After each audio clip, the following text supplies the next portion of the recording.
میرے بندو، میرا دین تو بہت بڑا ہے، 12 یہ 5 انگلیاں 10 اور یہ 2 12 کا 12 باتیں اپنے اندر پیدا کر لو، تم میرے بنو گے۔ پھر جو تمہاری طرف ہاتھ اٹھے گا اس سے میں کاٹوں گا، جو پاؤں اٹھے گا اس سے میں توڑوں گا، جو آنکھ اٹھے گی اس سے میں پھوڑوں گا۔ تو پہلے میرے بنو تو صحیح۔ وہ کیا ہیں؟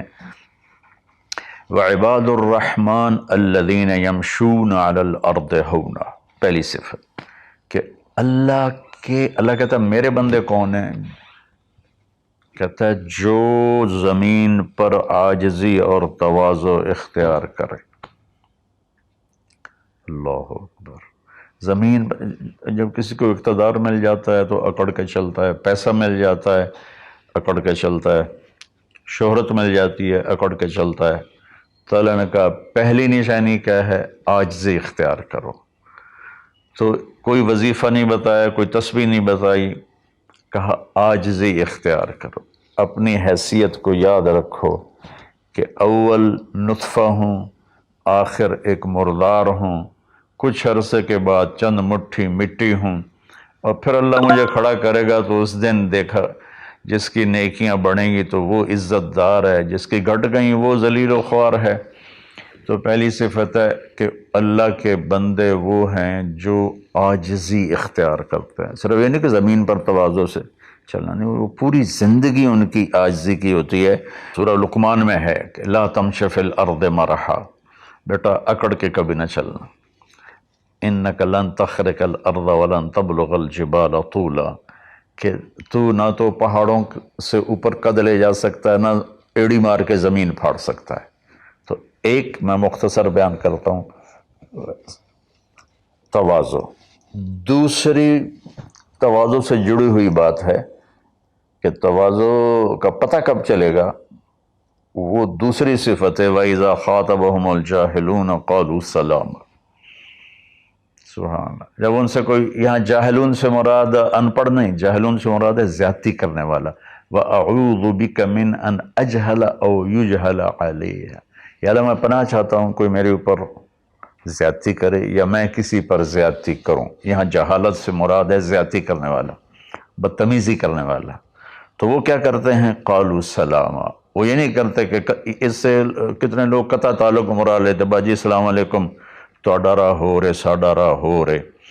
تو میرا اللہ یہ نہیں کہہ رہا، میرا اللہ کہہ رہا جب ان سے کوئی غلط گفتگو کرتا ہے، غلط معاملہ کرتا ہے، بدتمیزی کرتا ہے تو وہ آگے تمیز کے ساتھ بات کرتے ہیں، وہ غصے سے بپھر نہیں جاتے، وہ اس کے لہجے میں بات نہیں کرتے، وہ ٹھنڈے مزاج کے ساتھ اللہ اس کے رسول کو سامنے رکھ کر وہ بات کرتے ہیں۔ 2، تیسری فرمائی والذین یبیتون لربہم سجدا وقیاما، عبادت کو تیسرے نمبر پر لائے کہ میرے بندوں کی تیسری بڑی صفت یہ ہے کہ وہ رات کو اٹھتے ہیں اور مجھے یاد کرتے ہیں۔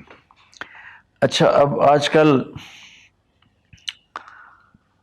سستی کا زمانہ ہے، میرے نبی نے ایک حدیث سنائی تو وہ بہت بڑی خوشخبری ہے آپ کے لیے۔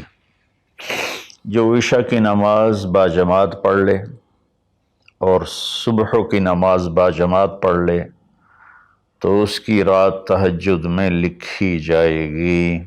قربان جاؤں اپنے نبی کی رحمت پر اور ان کے رحمت للعالمین ہونے پر کہ میرے جیسا جو سر درد کا مریض ہے وہ رات کو نہیں اٹھ سکتا تو عشاء باجماعت پڑھ لے اور فجر باجماعت پڑھ لے، ساری رات عبادت ہے۔ باقی یہ تو ہے یعنی بالکل وہ 33 نمبر والا کام ہے، لیکن ہم پاس لوگوں میں شمار ہیں، اس صفت کے حقدار کہلائیں گے۔ باقی اصل وہ ہیں جو راتوں کو اٹھ کر یاد کرتے ہیں، ایک ہوک سی دل میں اٹھتی ہے، ایک درد جگر میں ہوتا ہے، ہم رات کو اٹھ اٹھ روتے ہیں جب سارا عالم سوتا ہے۔ تو عشق تو ایسی چیز ہے۔ مل حب کلام قد نزخرفہ ان المحبت قلب وہبناہ۔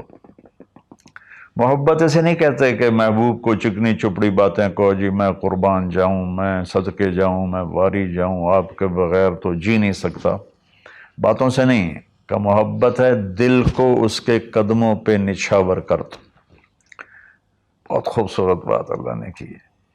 تو جو لوگ ماشاءاللہ راتوں کو اٹھتے ہیں ان کو مبارک ہو، لیکن ہمارے جیسے کمزور بھی اس فضیلت میں ہیں۔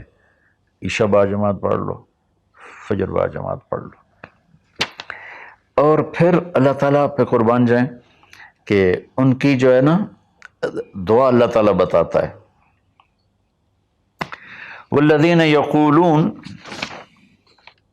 ربنا اصرف عنا عذاب جہنم ان عذابها کان غراما۔ وہ اللہ ان کی دعا بتا رہا ہے کہ وہ کہتے ہیں یا اللہ ہم سے عذاب جہنم دور فرما، چونکہ یہ نہ ٹلنے والا عذاب ہے جو چمٹ جاتا ہے، اور وہ انہا ساءت مستقر و مقاما، اور یا اللہ وہ بہت ہی برا ہے، بہت ہی برا ہے۔ تو تہجد اور دعائیں، دعا بہت بڑی طاقت ہے، بہت بڑی طاقت ہے، بہت بڑی طاقت۔ ہم نے دعا ایسے ہی بنائی ہوئی ہے، فرض نماز کے بعد مولوی صاحب رٹے رٹائے جملے بولتے ہیں، ہم پیچھے آمین کہتے ہیں۔ دعا وہ ہے جو آپ تنہائی میں اللہ کے سامنے گڑ گڑا کر بولتے ہیں۔ میرے نبی نے فرمایا اللہ کے سامنے روو، اچھا اگر علم تبکو فتباکو، اچھا اگر تمہیں رونا نہیں آتا نا تو رونے کی شکل بنا لو۔ چوتھی چیز بتاتے ہیں، والذین یقولون ربنا اصرف عنا عذاب جہنم ان عذابها کان غراما انہا ساءت مستقر و مقاما۔ یا اللہ جہنم سے بچانا اور جہنم کے عذاب سے بچانا، وہ اللہ آپ پہ ہی معاف کرے گا۔ یہ ہمارے اب تو عام ماحول میں جی اللہ آپ پہ ہی معاف کرے گا، اللہ بڑا غفور الرحیم ہے، اللہ آپ پہ ہی معاف کرے گا۔ تو میں تو اپنے ماحول میں بات کرتا ہوں اپنے عزیز رشتہ داروں سے کہ اللہ آپ پہ ہی کپا کٹ دے گا، سپرے نہ کرو، پانی نہ لاؤ، کھاد نہ دیو، آپ بہے کوئی بھی پا دیو، اللہ آپ پہ ہی کٹ دے گا۔ لے جی مولانا صاحب کہیں گل نہ کریں دیو، بھلا کدی پانی تے کھاد تے سپرے تو بغیر بھی کاشا ہوئی۔ تو اللہ یہی کہہ رہا ہے کہ ڈرو مجھ سے اس جہنم کے عذاب سے اور اس سے بچاؤ کا راستہ اختیار کرو۔ پانچویں بات کیا ہے؟ والذین اذا انفقوا لم یسرفوا ولم یقتروا وکان بین ذلک قواما۔ بہت اعلیٰ چیز ہے، معیشت کو، اکانومی کو بہت خوبصورت انداز میں بتایا کہ میرے خاص بندے وہ ہیں، دیکھو اللہ نے دنیا کا بھی بیچ میں ڈالا۔ اللہ والے دنیا کو نہیں دیکھتے، اللہ والے چٹائیوں پہ سوتے ہیں، اللہ والے بادشاہوں سے نہیں ملتے ہیں، اللہ والوں کے پاس جایا جاتا ہے، اللہ والے کسی کے پاس نہیں جاتے ہیں۔ ارے سب سے بڑے اللہ والے تو نبی ہیں، اللہ نے فرعون کے پاس بھیجا موسیٰ علیہ السلام کو، اور کائنات کی افضل ترین ہستی اللہ کے بعد میرے نبی ہیں، ابو جہل کے پاس بھیجا۔ تو یہاں ان کی معیشت کو بتایا جا رہا ہے کہ میرے بندے وہ ہیں جتنا ہم نے ان کو دیا ہے اس سے بڑھ کر خرچ نہیں کرتے۔ قرضے اٹھا لیے، شادی آ گئی، اس پر مجھے ایک بتا رہا تھا ساتھی کہ ایک آدمی نے اپنے بچے کی شادی کی تو 40 لاکھ کی آتش بازی چھوڑی۔ یہ اللہ اس سے منع کر رہا ہے کہ میرے بندے وہ ہیں کہ جو ایسے نام و نام 40 لاکھ روپے کو آگ لگا دی۔ اس 40 لاکھ روپے پر کتنے غریب بچیوں کی شادیاں ہو جاتی، کتنے مریضوں کا علاج ہو جاتا۔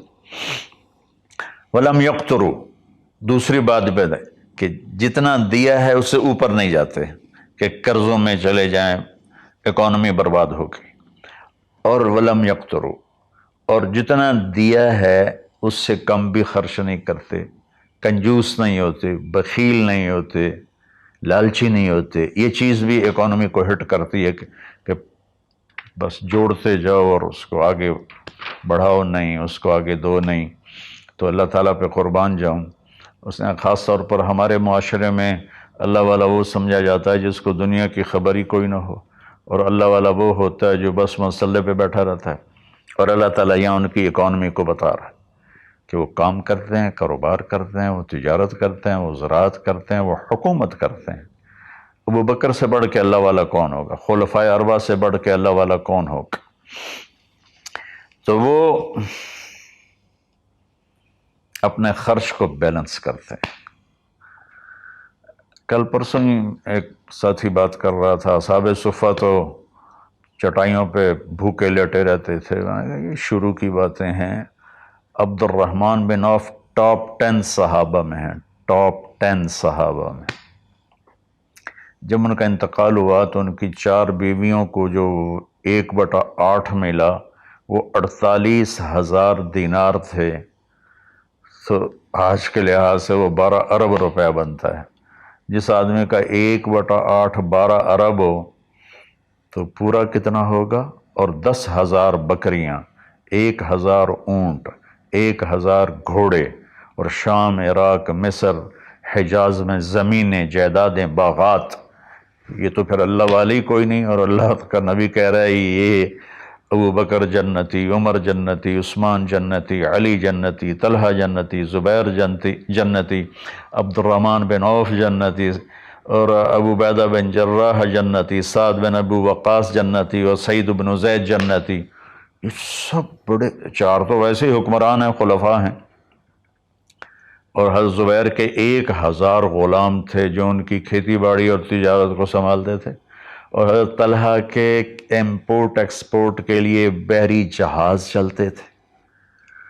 سعد بن ابی وقاص کا وہ مدینے کی جنوب کی طرف وادی عقیق ہے، جو آج کے زمانے کا ڈیفنس کہہ لیں، وہاں ان کا سرخ پتھر کے سے بنا ہوا محل تھا۔ تو چونکہ پوری سیرت ہمارے سامنے نہیں، تو بس وہ ایک ہی چیز دیکھتے ہیں کہ بس یہ اللہ والے تو پھٹے کپڑے ہوتے ہیں، اللہ والے تو کسی سے ملتے ہی نہیں، اللہ والوں تو ستو پھانک کے زندگی گزار لیتے ہیں۔ جب اللہ نے صحابہ کو مال دیا تو عثمان رضی اللہ تعالی عنہ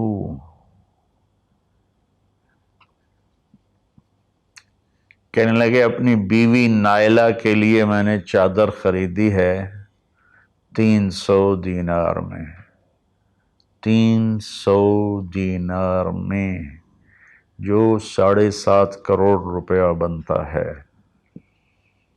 اور کہہ رہے ہیں کہ پتہ نہیں اسے پسند آئے گی